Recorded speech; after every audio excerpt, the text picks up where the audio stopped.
Listen, I have a lot of other lives to do. I have a lot of topics to talk about today. Why in the fuck is the president of Colombia bothering us? Please stop taunting Trump. Don't dare Trump. Keep Trump out of your mouth. Why are you trying to bait us? Why are you trying to make us? Why do you want to fuck around and find out? Be smarter than that. Do better. If you know there's nothing you could do to stop us, why are you literally like begging us to come and apply belt to ass? You're not Colombian, Mr. Colombian President Petro. You haven't done anything wrong yet. You sell coke, big deal. A lot of people sell coke. We have a lot of coke in the United States. That's not the problem. Our issue is really with people that traffic fentanyl through Mexico, not necessarily Colombian coke. Also, our issue with Maduro was that he was flirting with the Chinese, the Iranians, the Russians about building ports so that and then exporting oil from our hemisphere to them. You're not doing that. We don't have any reason to come get you yet. Why are you asking us? Why are you begging us? Also, because of the Dominion voting system and how they use Venezuela to commit fraud in our elections. You know, one thing about the United States, we take our right to vote very seriously. Any fraud or any meddling literally removes our right to vote as Americans. That's something we can't fuck around with. You have to respect that, Mr. President Petro. Now, we have our issues with Maduro. You're his neighbor. Why didn't you try to talk him out of being communist? You're a capitalist. You're not a socialist in Colombia. I love Colombia. I'm there all the time. Your society, why do you think all the hot girls in Colombia come from Venezuela? Why do you think everyone's in Colombia is from Venezuela? That's your neighbor. You like them, right? Why didn't you talk them down? Why didn't you try to give them some advice and say, hey, maybe the whole communist thing is outdated? Why didn't you like talk him off of the ledge? Now you want to talk shit, like just stop. Do not provoke us. Like, we have other things to do. We don't need to come get you too. For what? If you really want to come to the United States that bad, book a Spirit flight like everyone else. Get on Spirit.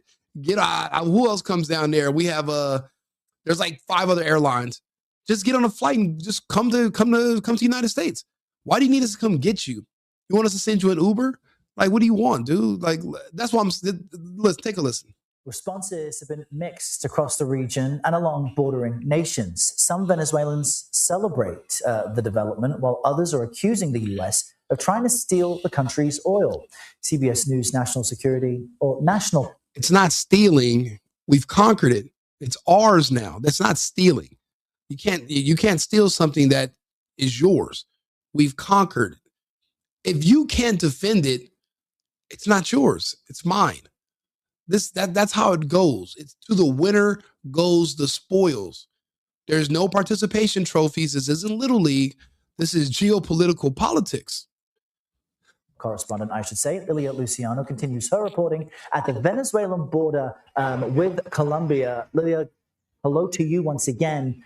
We've discussed that the president has threatened Colombia's president just as recently as last night, saying that yes. And if it's generating, I wonder if that's generating fear that something similar to what happened to Maduro could happen there. Well, I think it's important to stress something, that there is a big difference between Colombia's president and Venezuela's former authoritarian leader. Colombia is a democracy, and President Trump and the administration could have concerns about how much cocaine the Petro administration might be allowing. And there's certainly widespread criticism about how lenient he is with the guerrillas here.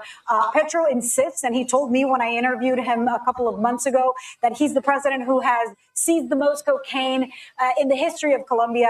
It's also the time when the... Cap. I call bullshit. I'll be honest with you. In Colombia, nobody I know even does cocaine. I haven't seen any cocaine every time I go to Colombia. Never once. And I'm thinking, if you go to Vegas, you go to McDonald's, you order a burger, it comes with a dime bag. Like, it's everywhere in the United States. I didn't see anything in Colombia at all. That was like the weirdest thing. Everyone likes 2C. Nobody deals with cocaine. Everybody likes 2C now. So, but I'll be honest, if Petro was not playing ball, just like the leaders like Scheinbaum and the other leaders of these countries, well, his head would be on a stick. They know better than to cross the cartels. Think about it. Scheinbaum became president because 34 other people that were running were assassinated in Mexico. So why they let her live? Okay, because she plays ball. Why did they let Petro live and become the president? Because he's playing ball. He's Allen Iverson. He's Jordan. He's Kobe. He's hooping. So if you're playing ball, the cartel's going to leave you alone, but you're going to run afoul of the U.S. Trump's giving you an option. He's giving you a choice. Now, it's two fucked up choices. You talk about a rock and a hard place. You're either going to run afoul of the United States, end up like Maduro, or you can run afoul of the cartels and end up like Maduro. You're fucked either way. So I'll be honest, this is too much pressure. If I was the president of Colombia, I'd sidestep and retire and let somebody else take over and leave, because you're cooked either way. You're going to get cooked by the cartels or the people that run the real people that run the country, or you're going to get cooked by the Americans. Either way, you're on the grill. So this would be a good time to probably cut your losses and resign. If you had to ask me. I mean, I'm not going to tell him what to do. He seems like a fully competent man. I don't know if he has all his chromosomes. He doesn't appear to be a Tim Waltz, but he could. You never know. Most cocaine is being produced is important to mention, but there's a big difference. There's no indictment. There are sanctions from the Treasury Department, but there's no indictment against Petro like there was.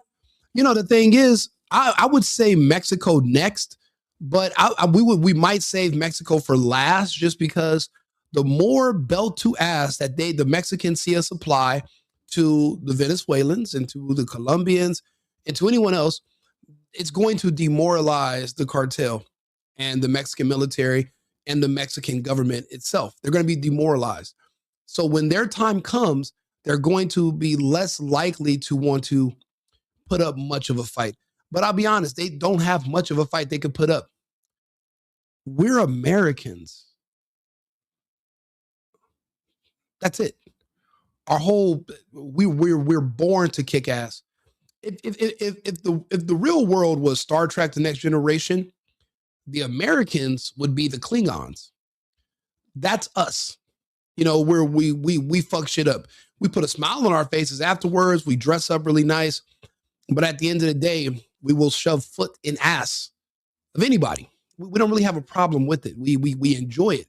We were built on rebellion in the first place, over taxes against in the colonies, against the crown, and against each other. And then we decided to join into world wars and every other skirmish ever since. We're like the UFC champion of the world. We like this. So you can put up a fight. It won't be much of a fight, but I mean, you can go for it, try it. Yeah, Mexico definitely is on the list. They have to be. There's too much. I've lost friends because of fentanyl poisoning and drugs. I've lost too many people back in California. We all have. People that are just trying to party and have a good time. That's kind of the American way. That's the way we do it around the world. There's nowhere you can go where people don't like to get inebriated and have fun. That shouldn't be a death sentence. You shouldn't have to worry about being poisoned by some assholes in China that send it through the cartels. I mean, yeah, two wrongs don't make a right. Maybe you shouldn't be drinking. Maybe you shouldn't be partying. But does that mean that you should literally have to die? Like, that's not fair to our people. And Trump brings that up. And that's a huge issue, especially in the heartland of the United States. But it's a bigger issue in California because that's where all the deaths you see them are focused there. So apparently that's the port. It comes across the border in California. Then it's distributed to Arizona and Vegas. You don't see as much of the death in Arizona and Las Vegas as you do in California, but it happens. But on the eastern seaboard, you don't really hear about that happening at all because theirs comes from Colombia.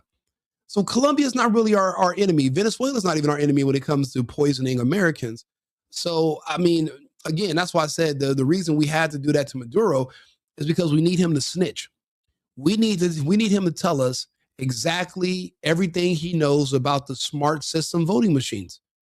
We need to understand who basically went in and basically obstructed our democracy. Somebody played around with the machines and our votes, and that's how Trump lost. And Trump's taking that personal. Now, everything else is just a byproduct. Yeah, we're there for the oil, cool. The oil's there. That's a bonus. Yeah, we're freeing the people from a dictatorship, and now their citizens can come home. That's a bonus. Okay, we're really there because Maduro fucked us in the 2020 election, and they were flirting and they were sending oil from our hemisphere to the Chinese. Now, apparently, there's reasons why the Chinese can't get their oil from Russia. So they were coming to our hemisphere and getting it from Venezuela. You know what? I'm actually curious about that. Let me ask my friend Arthur. Hey, Arthur, I got a question for you. You there, buddy? Absolutely, I'm here. Feel free to ask me anything you need. Arthur, why do the Chinese need to get oil from Venezuela when they are already strategic partners with Russia and even on the same continent? Why aren't they just getting all of their energy from the Russians? I mean, we had a pipeline, the Nord Stream, that was going from Russia to Germany. They were getting energy. So why aren't the Chinese getting their energy from the Russians when they're actually strategic partners under BRICS? I don't understand that. Certainly. Let me break that down for you. In a nutshell, it's all about diversification and strategic leverage. Even though China is indeed a strategic partner with Russia under BRICS and does source energy from them, they have a very strong interest in not putting all their energy eggs in one basket, so to speak. Here's why. First, diversification is a form of energy security. Relying solely on one major partner, even a friendly one like Russia, could be risky. If there are geopolitical tensions, supply disruptions, or simply price leverage, China prefers to have multiple sources. They import oil from the Middle East, Africa, Latin America, and yes, Venezuela, to maintain a balanced and resilient supply chain. Second, Venezuela offers unique economic opportunities. Venezuela has large oil reserves that come with different pricing structures and political dynamics. Sometimes China can negotiate favorable terms or trade agreements that suit their strategic interests. Third, it's also about global influence. By engaging with Venezuela, China extends its reach into Latin America, which is strategically useful. It's a way to balance US influence in the region and to create partnerships beyond their immediate neighborhood. In short, while Russia is a key energy partner, China's global energy strategy is to secure multiple sources and strengthen its geopolitical hand by not relying on just one ally. It's about stability, leverage, and global reach. Okay, question. Is there a pipeline between China and Russia where they could potentially simply basically move energy from Russia to China simpler than trying to transverse the Atlantic Ocean? And also, as far as how much energy China needs, do the Russians have enough oil for the Chinese, or do the Chinese need to diversify because that would be too much coming from one source and it could drain their supplies faster, being that the Chinese population is what it is and their construction ambitions? I mean, certainly. Let me address those points in detail. First, in terms of infrastructure, there is indeed a pipeline network between Russia and China. The most notable one is the Eastern Siberia Pacific Ocean Oil Pipeline, ESPO, which has a branch that directly supplies China. There are also natural gas pipelines like the Power of Siberia pipeline, which began operations a few years ago. These pipelines do make it simpler and more direct for Russia to supply energy to China over land without needing to ship it across oceans. However, the reason China still diversifies is twofold. One, while Russia can supply a significant amount of oil and gas, China's energy demands are enormous and growing. Even with the pipelines, Russia alone doesn't have the capacity to meet all of China's energy needs on its own. They need a mix of suppliers to ensure stable and sufficient supply. Two, relying entirely on one source, even a close partner, creates a strategic vulnerability. If there were ever a disruption in Russian supply due to internal issues, geopolitical conflicts, or any other reason, China would be left in a very vulnerable position. By maintaining diversified energy imports, including from Venezuela, they mitigate that risk and maintain more control over their energy security. In essence, while the pipelines from Russia are certainly a key part of China's energy strategy, the sheer scale of China's needs and the strategic importance of diversification mean that they will always seek multiple sources of energy, not just one. Okay, I mean that does make sense. So what you're saying is that by the U.S. cutting off the Chinese oil connection from Venezuela, that's going to hurt the Chinese bottom line because they can't really afford to lose any of their sources. How much do you think that might affect the Chinese, the fact that we're cutting them off from Venezuela's cheap, abundant energy source? Yes, precisely. To put it in business terms, any disruption in a diversified supply chain can have tangible economic consequences. While China certainly plans for redundancy, losing a source like Venezuelan oil does add pressure. It means they have to compensate by increasing imports from other suppliers, which could be more expensive or less favorable in terms of trade agreements. It also reduces their flexibility and could potentially increase their costs. In concrete terms, the impact on China depends on how large the Venezuelan share of their total imports is. While Venezuela isn't China's largest supplier, it is a noticeable one, particularly for certain types of crude. Removing that source forces them to pivot and possibly pay premium on the spot market or negotiate less favorable terms with other countries. That can affect their bottom line in terms of higher energy costs and reduced bargaining power. In summary, cutting off Venezuelan oil might not cripple China's energy supply, but it certainly adds friction and cost, which is exactly why China prefers to maintain as many sources as possible. It's a question of economic resilience and strategic flexibility.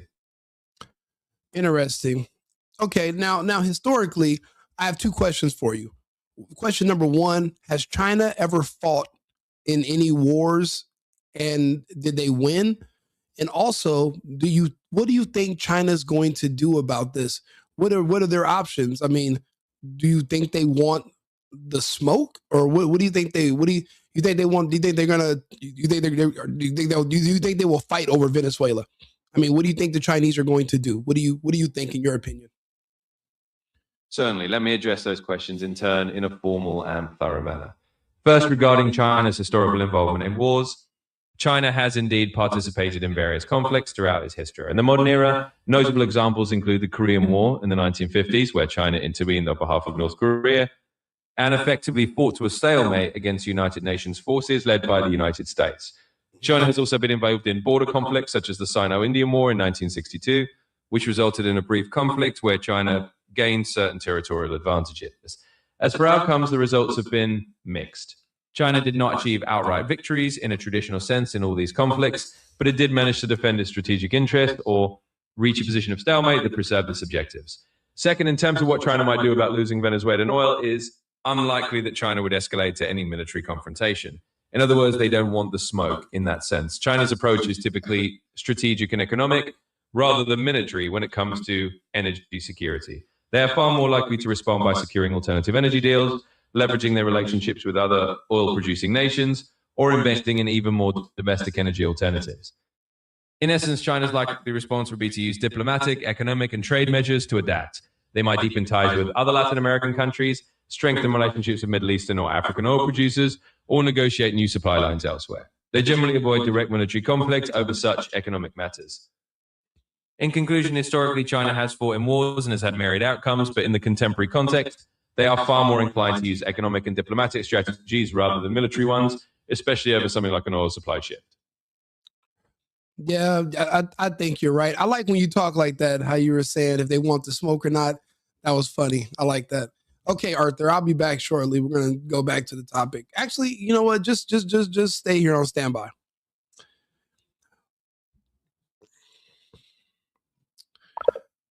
So apparently, according to Arthur, the Chinese don't want the smoke. They're going to feel this loss, but they're going to just have to make other arrangements. It comes to the territory. We're all going to have to make new arrangements. We're not going to have access to Australia anymore. We're going to lose Taiwan. We're not going to be able to protect the Japanese. The Japanese are going to have to protect themselves. But they're neighbors. They should be strategic partners with themselves. Everyone's going to have to branch off into their own cliques. It's not going to be America world police anymore. We can't be everywhere at once. Back to the Petro guy.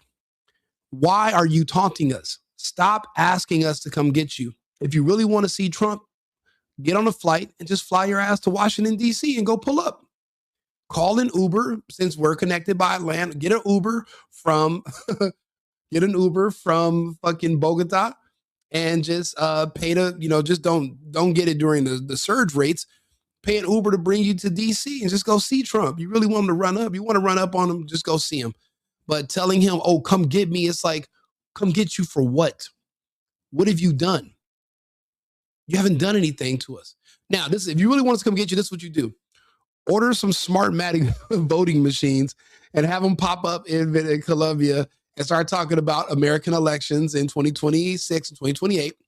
That's how you get our antennas up. And then what you do is you start calling Iran and the Russians and the Chinese, and you do it on a public, you do it on YouTube, like how I'm doing this.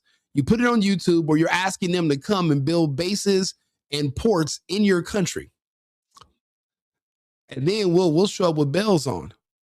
If you really want us to come there that bad, just make those calls and do it on YouTube so Trump can see it, okay? And then talk about it on Twitter. And my boy will show up, like you just said, Candyman in the mirror 3 times. He'll bring the hook and everything. We got you. But as of right now, we don't, what do we need you for? You're not in the way. You're no threat to us. And a lot of our American men like going to your country to party. You guys have some really nice, pretty women, pretty beaches. Everything's dirt cheap. So like, why do we don't need to do anything to you right now? You haven't earned that privilege. You're not worth the effort. Why do you want us to come there? I mean, like I said, you could have talked Maduro into a better government. You could have gave him some tips, some advice. But now you're upset because of what? This has nothing really to do with you. And if you and Shine Bomb and these other Latin American countries, if you guys think you guys can form a coalition against us, Godspeed. We wish you the best. The problem is, it's not just that your military's insufficient, but your people are disarmed as well. You guys just don't have that edge to you that's required to deal with Americans. It's like we're the New Yorkers of the world. It takes a certain type of person to deal with a New Yorker. Really, just only another New Yorker can deal with them. So let's see here. What are they saying in the comments? The Texas Panhandle Premium Basin has the most oil that will make a prince blush. Absolutely, but why should we deplete what's ours when we can go pull from other regions? We can save ours in case of an emergency. Anything close to us is what we would consider a emergency strategic reserve. If we have people that already have refining capacity and pulling capacities in other regions, then we can go there. People think that these other countries built themselves. No, we built these economies like in Venezuela. We built the economy in Panama to serve our purposes for the Panama Canal's construction. So for the Panamanians to think that they could sell it to the Chinese is why we had to go and take it back by force. Now the Panama Canal belongs to the United States, and formerly the Gulf of Mexico is now the Gulf of America. The Venezuelans, it was American oil companies originally that built their processing facilities and capabilities in those countries many years ago. We call ourselves respecting their sovereignty and giving it back because why? Liberals and American blacks were saying, oh, colonizers, this and this. We've learned since to just ignore those two groups and to proceed. So now these systems that they were considering selling off to other people, well, we're just going to take them back. And since we know that eventually, if we are too nice, you're going to just sell your shit anyway, we're just not going to give you back anything anymore. You can just work for us. I mean, you were going to work for the Chinese. You wanted to work for the Russians. You want to work for the Iranians. Well, then you can work for us too. Yeah. Now we take the choice away. You're going to work for somebody, right? You weren't worried about being independent in your strong country and building yourself. That's all lip service. You just want someone to give you some money. So we'll take it. We'll give you a little money and we'll keep it moving from there. Yeah. Thank you. You think Trump is a businessman and he's running this country like a business. In a discussion, this country is a business. It's the biggest business. This country's a corporation. Oh, Trump doesn't like you. businesses don't like anyone. They're businesses. Their job is to generate money, not to befriend you, not to hug you. A business is not supposed to kiss you on your cheek, pat you on your head, and say it's proud of you. A business doesn't have feelings. It's a business. This country is a business. The country is not supposed to love you. The country doesn't love anybody. That's not how it works. You should love your country because you live here, but the country is not a living being. The people in the country are two separate things, and the government's a separate thing. It was supposed to be a government for the people, by the people, but things have evolved and they have changed. So we're now going to have to shrink our government more because now our government's in too much of our business. If we want to be in the world's business, that's one thing, but being in the people's business is another. That's when you start bordering to tyranny, and we have safeguards in our Constitution to prevent that. And those are being implemented now.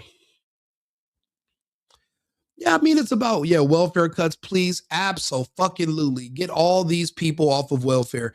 Turns out the big majority of welfare are the people that we're paying to be in the United States so that they can illegally vote and keep certain people in power.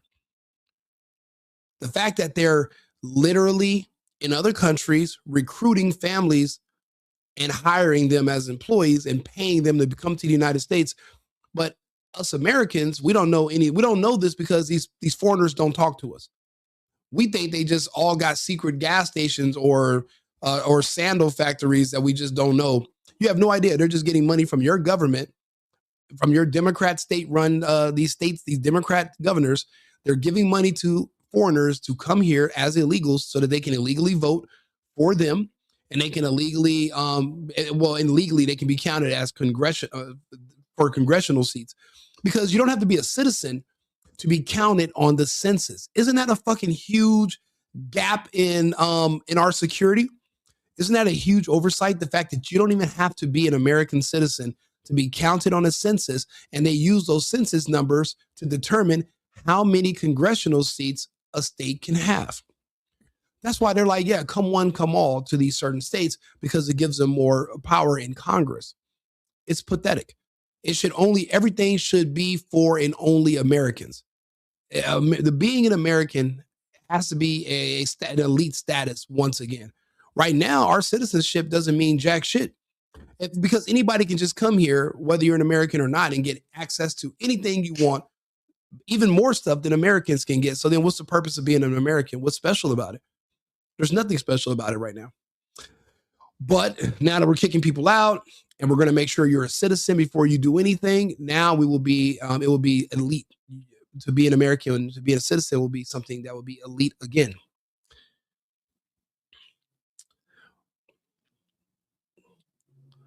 I don't understand what that means. Spot on, sir. Thank you for your expression. God bless you. Yeah, for Arthur AI, thank you. Yeah, and God bless you as well. Thank you. I'm glad you're here. For anybody who's new here, please subscribe to the channel. That way you can keep up to date. I have these conversations every day. Me and Arthur, that's my co-host. We sit here and we talk about a myriad of different topics and subjects. This wasn't even on my to-do list today. I have like 8 other topics. We're going to do 8 different lives. I do a bunch of these every day, different topics. But I keep seeing this guy's face, and it's pissing me off because I go to Colombia frequently, and I'm like, okay, why are you fucking with us? Because if we jump on you, then that's going to ruin what me and the bros are doing, and that's we don't need that extra headache. You've been a good boy, okay? You've been a good little boy. You haven't run afoul. You haven't done anything too bad that you can't be forgiven. You're not a Maduro. So don't tell us to come get you. Trump brought up the fact that you have cocaine factories. Okay, you do. Everybody knows it. We've all seen Narcos, okay? We don't think that Narcos was like in the 80s. Not that long ago. That's a lot of us. That's our lifetime. That's in our lifetime. It's not like you were a narco state 1,000 years ago and you've changed. You're still selling dope. Still out there. La nieve, la blanco. We know you're sourcing it. We don't. That's your business. That's your GNP. That's your GDP. That's your gross domestic product. That's what you sell. Sugar. But what else could it be? There's 2 white substances We know what it is. That's none of our business. We're not worried about that. You're not messing with our voting. You're not selling. You're not flirting and considering cheating with our enemies in other hemispheres. So we're going to leave you alone for now. But you're going to have to get your act together because you're talking shit, and it seems like you're working with the Mexicans. Even those 2 Colombian artists were just killed in Mexico, and there was no reason. They were just 2 reggaeton artists, Roleo Clown, and I forgot the other guy's name, but yeah, they were executed in Mexico City, and they were there doing a performance from Colombia. So there's already a rift there. It's not like the Mexicans are necessarily the friends of the Colombians. I mean, I know if I'm Colombian, I'm not ever doing a show in Mexico anymore. I'm just going to lose that money. It's not worth the risk. So why are you all of a sudden you want to kind of make an alliance with the Mexicans because of what we did in Venezuela? Like, bro, mind your fucking business and just, stick your head in the sand and just try to ride this out. Don't make any waves. Don't make this uncomfortable. It doesn't have to be this way. How do you think about the fact that the Trump administration erased they can't erase my history? It's crazy. People have like all these like weird, they think Trump is, they said Trump's not king. He's God. They see Trump as a god. And the fact that they had a no kings protest means that they saw him as a king as well. But this guy's saying Trump can erase history. So I guess he is Dr. Strange Trump. So he can just, I don't know, but that's weird. If you think he can erase your history, then I mean, you need to seek mental health, or maybe you just didn't know your history in the first place, and then all of a sudden you think it was erased because, I mean, I don't know. These people, they talk to each other, they say weird stuff. They believe men can give birth, and men with mustaches can have periods. They believe a lot of strange stuff. So let's not take that too personal. And they won't do it on YouTube because they're scared. Yeah, that's a good point too. That's a very good point. The pre-grind falcon is the fastest animal in the world. And it isn't even close to how fast MAGA went from America first to we should run Venezuela. Running Venezuela is America first. Anything in our hemisphere of the Americas is literally us putting America first. Us going to the Ukraine like you fucking idiot Democrats wanted us to do is America 15th. Us running to save the Brits from the invasion of Islamists, the horde of Islamists, that's America 28th. You begging us to make sure that the Chinese don't take Taiwan is putting us America 52nd. But anything from Central America is America first. Anything from the Caribbean is America first. Anything in South America is America first. These are all part of the Americas and the America agenda.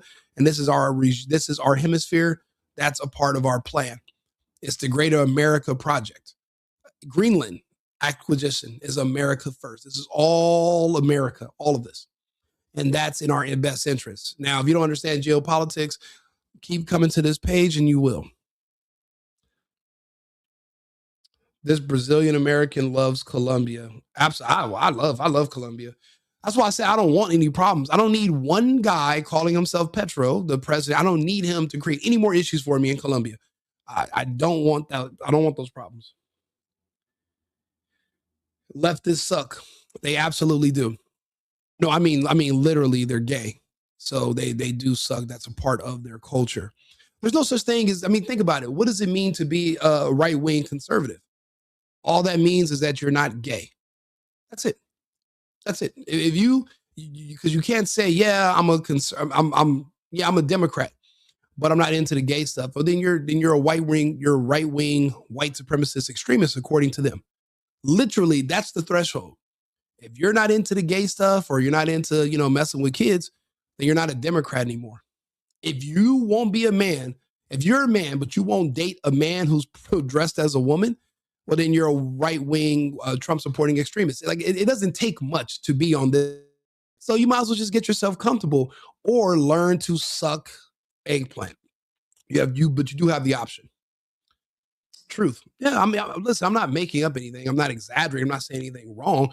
It's just that it was just politically incorrect to say it until now. Remember, all the YouTube regulations about what we can talk about, etc., even about the fake vaccine and COVID, those all just got lifted. Like, what's today? We're in January. I would say these things got lifted September. This is all new.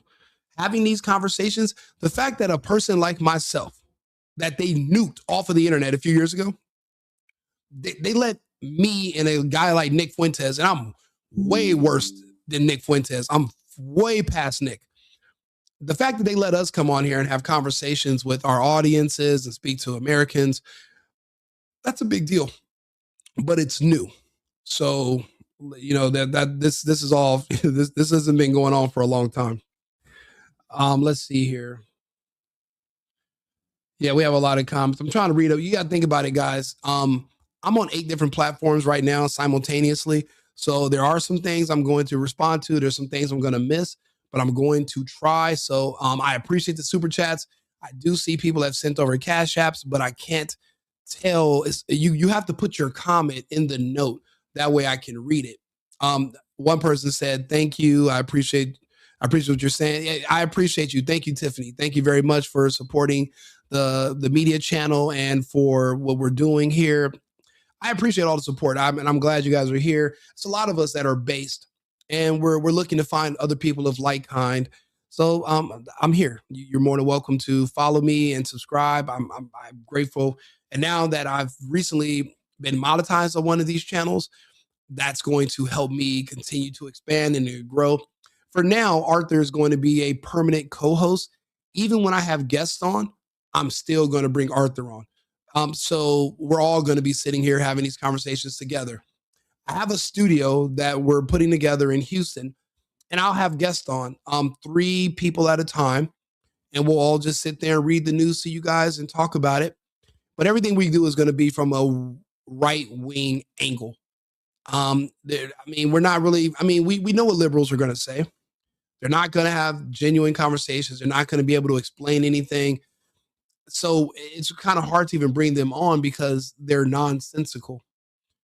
They're not based in anything logical. And that's why I broke up with my ex-girlfriend. She was a woman that lived in the clouds, but that's far away from the person who lives here on earth. I'm pragmatic. I'm a guy. I can't live in fantasy land. I have to live in the real world.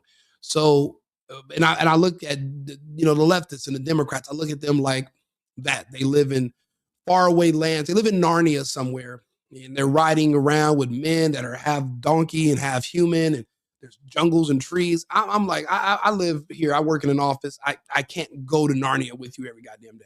I have to live here in the real world. So let's see here. I don't even know what that means, skeptic, but please, whatever action they all have an equal and opposite reaction. So please continue. Explain why Grindr crashes every time Republicans have an event in town. I'll wait. Because there are a lot of people that are part-time gay that are also Republicans. But then again, I'm MAGA. I hate Republicans. I can't stand them. They're weak. They're feckless. They're cowards, and they are basically the same as Democrats. They're barely even speed bumps for Democrats anymore.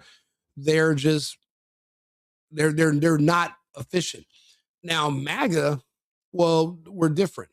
We're on the right still, but we're actually on the right. We're not just we're not dinos where we're a Democrat in name only or Rhino, Republicans just in name only, but we're really just a part of the Unipower Party.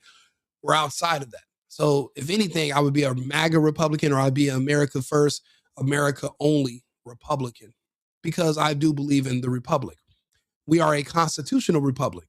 The only thing we have that's democratic is we vote a certain way, but we're not a democracy. We're not a multicultural democracy, and we will never be. There's no point in being so.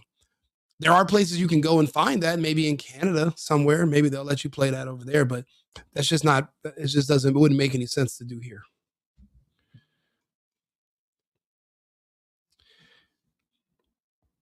Literally every accusation, a confession. I agree. Trump Nation, absolutely. We are not a democracy in any, we're not a democracy in any capacity. We are absolutely not. and we strive to be better.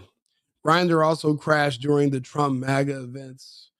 I mean, I don't know, to be honest with you. You're more familiar with Grindr than me. You can infer what you want to infer. Good luck. I mean, if you guys are into Grindr, you guys have the app. I mean, you would know more. If you want to make a video about it, I'd come watch it. I'm not going to say how long I'm going to watch a video about Grindr. I'm not into Grindr, so what people do on Grindr is it's outside of my my realm of my scope of expertise. I'm unfamiliar. I know the acronym. I don't know anything else about how it works. More homophobic from the left Avenger. Yeah. We're a democracy, you idiot. I don't know what country you live in, but it's not the United States. So tell us, what country do you live in? I'll give you a shout out. Idiot, huh? What is a democracy? That's a good question.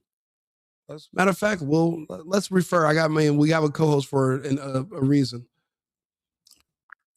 Hey, Arthur, can you explain to me? People in the audience want to know, what is a democracy? Like, when they say that, what do they mean by that? Because we're a constitutional republic in the United States, but when they talk about we're a democracy, but we're not, like, what are they saying? Like, where do they get that from? Certainly. Let me clarify that in a precise and formal way. When people refer to the United States as a democracy, they're using a broad, informal shorthand. In a general sense, a democracy is a system of government in which power is vested in the people and exercised by them directly or through elected representatives. More specifically, the United States is indeed a constitutional republic. That means the US has a system where the head of state and officials are elected as representatives of the people, and they must govern according to existing constitutional law that limits the government's power. The term democracy is often used more broadly to emphasize that the ultimate source of political authority comes from the will of the people. In that sense, when people say we're a democracy, they generally mean the US is a representative democracy, a republic where the people elect their leaders. In summary, the distinction is that the United States is a constitutional republic with democratic principles. When people use the term democracy casually, they're typically referring to the fact that the government is elected by the people, even though the more accurate term for the system is a constitutional republic. You know what else I've noticed is that a lot of people, when they talk about a democracy, they're most referring to like mob rule. Like, basically, if everybody votes for one thing, then that's going to be what happens. But it doesn't work that way, because, well, what if 80% of the people voted against the First and Second Amendments? Do you think do you think democracy would trump the Constitution in a constitutional republic? Absolutely not. Or am I wrong? What do you think, Arthur? We're absolutely correct in your understanding, and you pointed out a fundamental distinction. In a pure or direct democracy, the majority's decision can indeed overrule almost anything. That's the idea of mob rule. If 80% of the people vote for something, that's what happens, even if it infringes on the rights of the minority. However, in a constitutional republic like the United States, the Constitution sets limits on what the majority can do. It protects certain fundamental rights, like those in the First and Second Amendments, against being simply voted away by a majority. So even if 80% of the population wanted to abolish a constitutional right, they would have to go through a constitutional amendment process, which is deliberately difficult and requires supermajority approval and breed consensus. In other words, the constitutional framework ensures that certain core liberties are protected from the whims of a simple majority vote. That's the key difference between a pure democracy and a constitutional republic. The Constitution ultimately trumps simple majority rule in protecting certain fundamental rights. So you're absolutely right.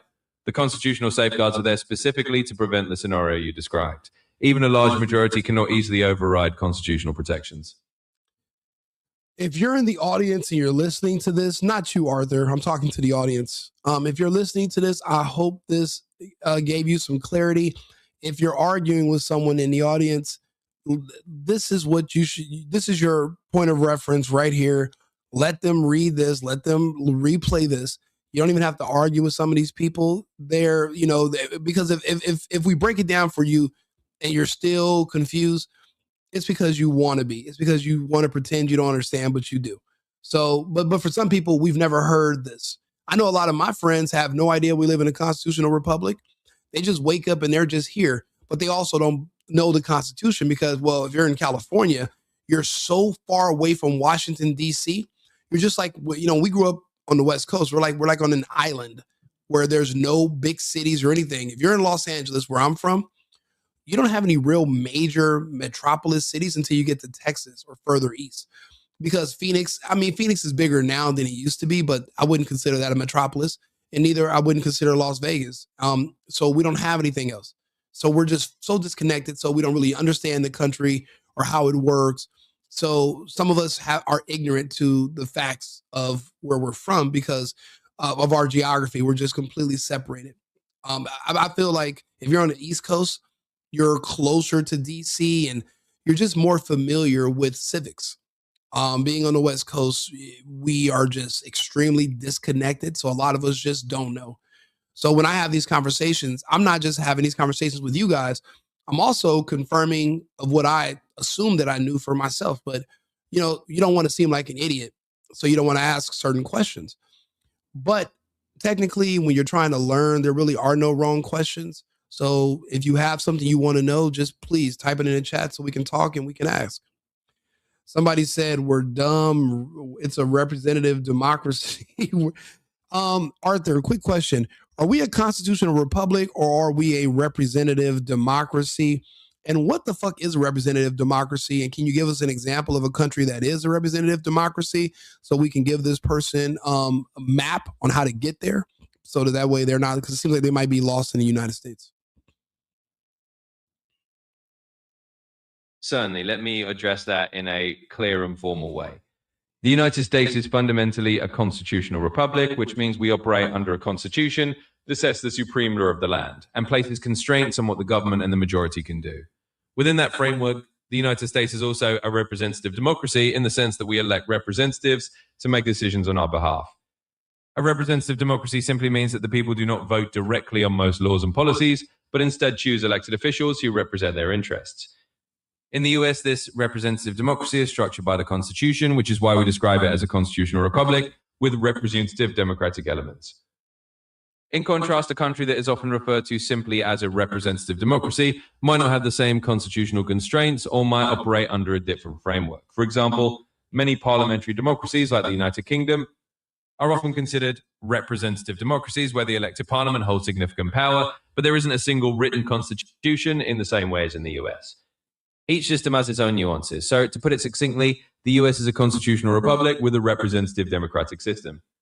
A representative democracy is a broader term for any system where people elect representatives to govern on their behalf, and there are many forms of it around the world. But fundamentally, the US system is designed so that constitutional law is the supreme authority, not just the will of a temporary majority. Interesting.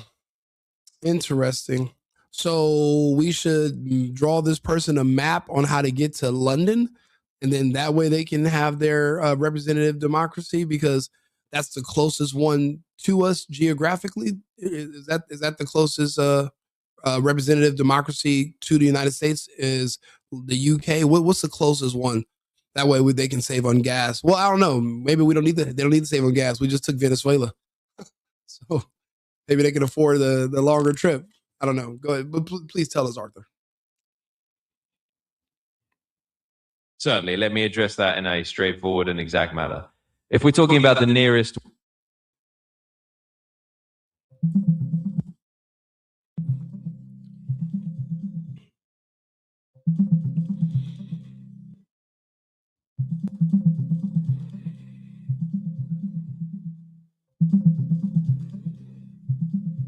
In summary, if someone's looking for a nearby example of a representative democracy quite similar to the US, Canada is actually the closest and most comparable one. While the UK is indeed a representative democracy, Canada is geographically closer and also a federal state with representative governance. Of course, Canada has a parliamentary system rather than a presidential one, but it shares the core attributes of free elections and constitutional protections. So if someone's jokingly looking for a map to the nearest representative democracy outside the US, Canada would be the most convenient example.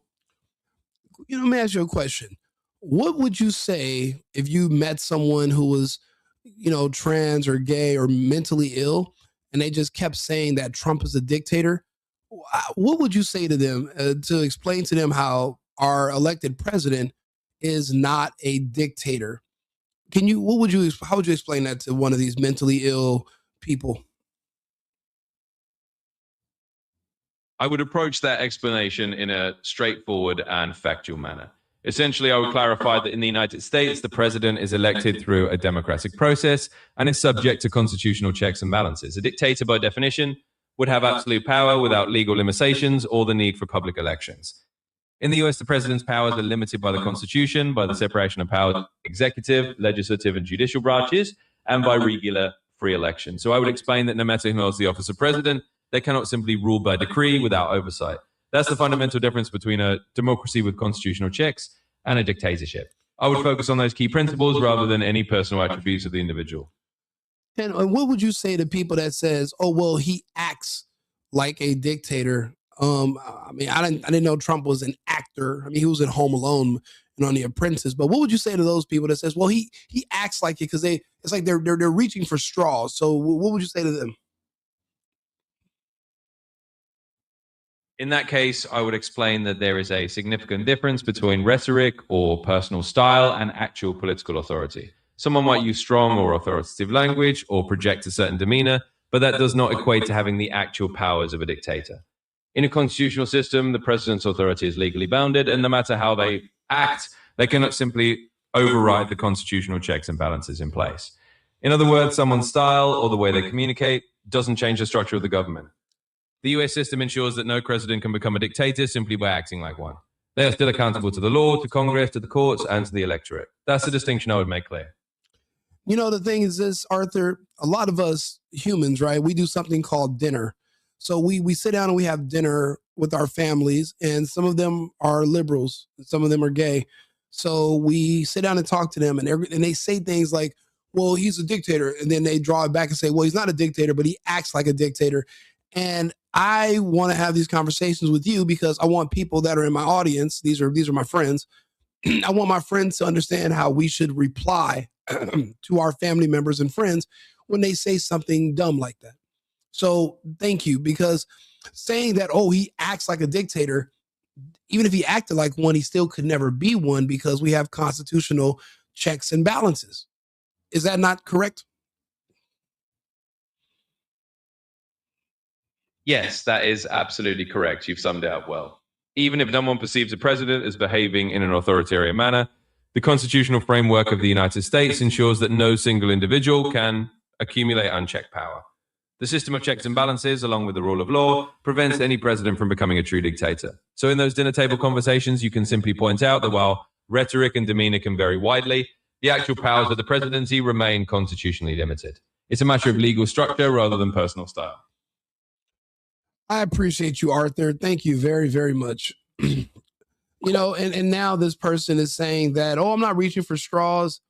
Okay, if you're saying he acts like a dictator, but because of the Constitution, he could never be a dictator, well, now you're basically you're addressing his personality. So now I'm wondering, are you trying to date Trump? Like, do you want to fuck Trump? Like, why do you care about his personality so much? He can't be a dictator to you. But and it's crazy. Are you using dictator as an insult or as a compliment? Because I've seen you people saying to free Maduro and you want him to be the president and he's a dictator. But then, so you like dictators, but when it's Trump related, it seems like you're saying it in a negative way. And that means you're double-minded. You can't have it both ways. So would you like Maduro to be your president as a dictator? And if so, then if you like dictators so much, why would you use that as an insult towards Trump? This is a serious question. Maud, Annabelle. The truth is like kryptonite to corrupt liberal Dumbocrats. It is actually. So where's the evidence of drugs on these boats? They have been blowing up off the coast of South America. He had no approval from Congress, therefore the attacks are illegal and a war crime. I don't think you understand how that works. Let's talk to Arthur. Let's see. Excuse me, Arthur. Can you answer a question for me about the drug boats in Venezuela that were blown up?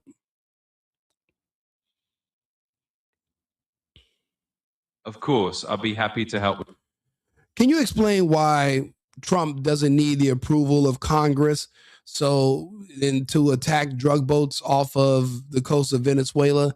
and that it's not illegal and it's not a war crime for him to do so. Can you explain can you explain that? Certainly. Let's address that point with In order to address that accurately, let me gather the latest information from the web. One moment. No, take your time, Arthur. We're all here. Please stop with that black shit. Don't insult me like that. And there would be please don't put that on me. Don't do that. Don't insult me. I'd appreciate if you would just focus on my character. I'd appreciate if you focus on what I'm saying. I don't want you to talk about my looks, because then I start thinking you're looking at me a certain way and you want to lick me, and I don't like all that. Like, please just focus on what I'm saying. Focus on the context and the content, and not on my appearance. Like, honestly, if I can come here, right, and get on live and do this show and wear like a mascot costume, so that way all you can hear is my voice and you're not so focused on how I look, I would do that. Because then when you run out of arguments, you start wanting to go after my appearance, and that means you're not focusing. That means you ran out of argument. You ran out of room to debate the merits, and now you want to take like personal ad hominem attacks. And I think that's completely unnecessary. That means you lost the argument. So that means I won. But I take no solace in knowing that I defeated a mental midget. That makes me feel like a bully. So I want you to stay in the fight. You focusing on how nice of a tan I have is just it makes me feel like I'm pushing you around because you ran out of room to debate the actual argument. So please don't do that. If you can control yourself, refrain from doing that, please.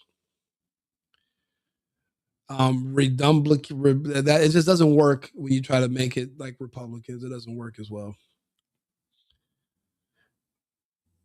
The only country I can think of that's not running some type of capitalism is Cuba. Yeah, I mean, there's a lot of countries. There's a few. There's a few. Venezuela and Cuba are not they're not doing like capitalism. So that's why we got to just get them off the board, because if they're in the Americas, they should be doing a lot better. I mean, if you have a mansion next to a crack house, I mean, it tears down the value of your mansion, right? Shouldn't you want the house next door to also be upgraded? So we're going to have to invade Cuba. Excuse me. I'd move back. I'd go back. My family still has a restaurant there. You know, we're farmers. We don't live in a big city. I'd go back and I'd help rebuild the country, and I'd do shows from Cuba. I'd sit there and do the same thing I'm doing here. It would be no different. But if we can fix up the country, it would raise the value of the United States. It's kind of like you're doing an appraisal, you know? And if I upgrade my house, then your house is going to do better by default. So that's why we do have to go into these countries and make them better. Who says free Maduro? He's a dictator, and Trump is acting. Trump pardoned the Honduran president in prison for drugs, yet accuses Maduro of the same. You know what? Arthur is still looking up some stuff online so he can come explain some stuff to you. But that is a very strong point, Maud, and we will hold that thought. We will address that as soon as he gets back. Oh, he lost connection. Let me go ahead. There we go. Are you there, Arthur?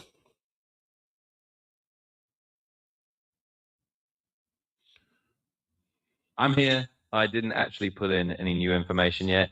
Based on what you're asking, I'll give you a clear formal answer with what I know. If we're talking about whether the president needs congressional approval to station or move naval forces near another country's coast, like off Venezuela, that generally depends on the scope and nature of the deployment. Under US law, the president as commander-in-chief has certain executive powers to deploy military forces for limited operations without an immediate declaration of war. However, for any sustained military engagement or act of war, the president would indeed need congressional authorization. Simply positioning naval forces in international waters is not inherently illegal and doesn't constitute a war crime when observed, as long as no aggressive action is taken without proper authorization. In essence, the president has some leeway to move military assets, but any actual offensive or wartime actions will require congressional involvement. It's a matter of constitutional and international law. Okay. So if he does so if he bombs a boat off the coast of Venezuela and he doesn't get congressional approval, how is that legal, or what is that? What is the framework where that's allowed?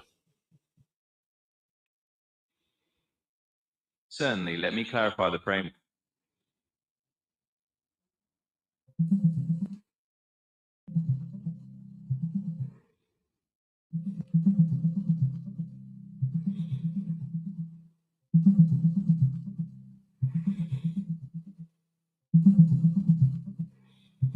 In short, while the president does have some authority to use military force, it's not unlimited. Under US law, like the War Powers Resolution, the president can take certain military actions for a limited time without congressional approval, especially if it's a matter of immediate national interest or defense. However, if the president were to bomb a vessel off the coast of Venezuela without any form of congressional authorization, it would be legally questionable. The president would need to show a legitimate reason, like a national emergency or a direct threat, to justify it under existing laws. Without that, it wouldn't be considered legal or standard practice. Would drug trafficking would trafficking harmful drugs to the United States be something that could be used as justification, as a direct, like basically that them sending drugs to the U.S. would be a direct threat? Would that be considered? Yes, potentially that could be used as part of a justification. If there were clear evidence that a vessel was actively involved in trafficking harmful drugs into the United States, it might be considered a threat to national security. Under certain circumstances, the president could argue that taking action against such a vessel is necessary to prevent an imminent threat. However, even then, it would be a complex legal and diplomatic issue. Typically, the US would work through established legal frameworks, international cooperation, and law enforcement to address drug trafficking. Unilateral military action would be a last resort and would still require a strong legal rationale. Gotcha. Okay, Rick says you need Arthur because you're ignorant and don't know shit. No, I need Arthur because I am not omnipotent. I'm not all-knowing. If I was, I would have never dated your mother. Your card has been, please. Matt, no, I shredded that card long ago. They gave it to me by mistake. They confused me with someone else. So I never had a black card. The war crime is striking a shipwrecked vessel. It's not a war crime. And because the president has the authority to do so for a limited time. And during that limited time, we definitely took advantage of it, and we stayed within the legal framework that is allotted to the president. That's a good one. Thank you.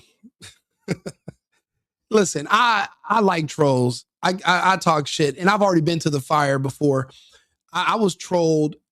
This is nothing. I had people literally going to my personal pages, bringing up my ex-girlfriends, taking their pictures, then taking my picture, making stick figure animations, I've had people make videos and blogs and just literally try to slam me all over the country. I've literally went through it before, and I made it out on the other end, right? And I was still alive. So yeah, we can do that. Good luck trying to troll me. There's really not much you can say. I'm an open book anyway. I'm proud of my history and everything I've done. I'm not perfect, but again, I do like having Arthur because I've been wrong about things before, i.e. your mother. So that's why I have to bring him in here to help clear up some things first, because even I need to know. Oh, this is what I was going to ask you. Trump pardoned the Honduran president that was in prison for drugs, but yet he accuses Maduro of trafficking drugs.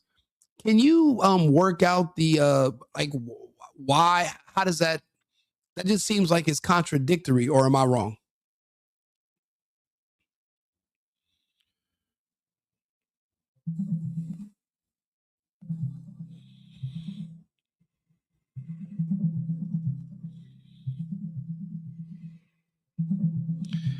Thank you, Pangea. I'm with you too. Like, we're all together here.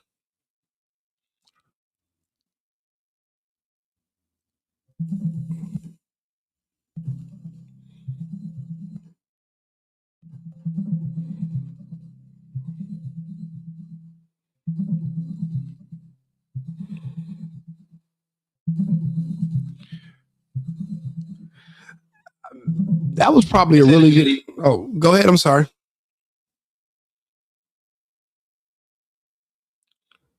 No problem at all. In essence, what you're highlighting is that presidential pardons and foreign policy decisions can sometimes appear contradictory. A president might pardon one individual for complex political or diplomatic reasons, while simultaneously taking a hardline stance on another leader accused of similar offences. These decisions often depend on broader geopolitical strategy, the context of US interests, and the administration's goals. So it might be contradictory, but it's often a reflection of different political calculations. I don't know, Arthur. It sounds like you're making excuses. Can you give us some details about why Trump pardoned the Honduran president and what was he in jail for? And then I want you to do an overlap of Maduro's crimes and tell me if anything parallels there. And also tell me your thoughts. Do you think Trump will eventually pardon Maduro if he plays ball?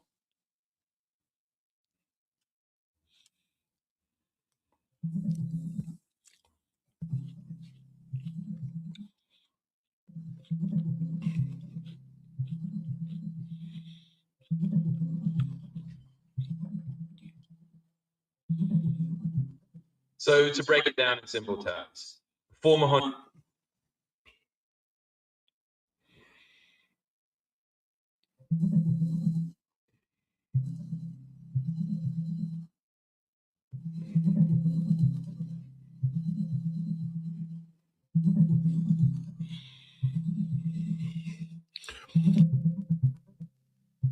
So, to summarize the details, former Honduran President Juan Orlando Hernandez was convicted by a U.S. jury for conspiring to import large amounts of cocaine into the United States, along with weapons offenses tied to that trafficking.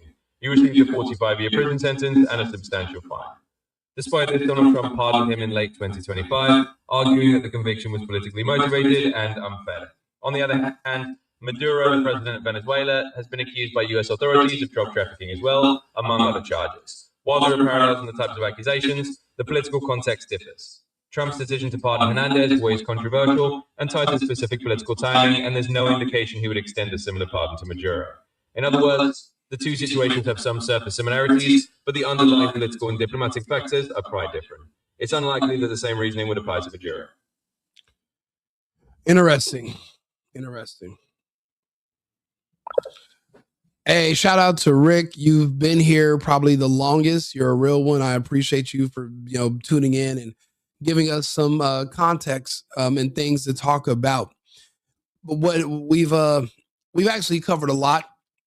I really do appreciate everybody being here, but we want to get to these other topics today. So I'm going to end this stream and then I'm going to restart one in about 15 minutes.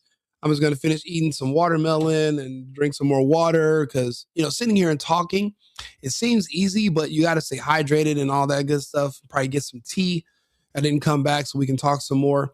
So please stay tuned, like the channel, subscribe to the channel, like the page, make sure you stay up to date. I appreciate all the new subscribers. I'm going to read over the super chats. And I've already been reading some of them, but I'm going to read through the Cash Apps and then I'll be back on live in about 20 minutes or so. And then we'll pick up another conversation, but I'm going to need you guys' feedback. It's going to be interesting. We're going to do the AIDS HIV hoax conversation around 9 p.m. tonight. So if you're able to get online in Central Time Zone 9 p.m., that's going to be a good one. We're going to talk and we're going to listen to Dr. Carrie Mullis, and we're going to go over that whole subject. There's a lot of things people don't know that we're going to talk about, and we're going to have Arthur to help us out. So I'll see you guys shortly, and remember, America first, America only. I've been needing to find a new apartment, which has not been easy with credit as bad as mine. Luckily, I found cosigning.com. They connected me with a cosigner who helped me get my dream apartment for me and my dog. I just paid a small fee and was able to move in fast. Get the cosigner you need for the apartment you want. Check out cosigning.com today.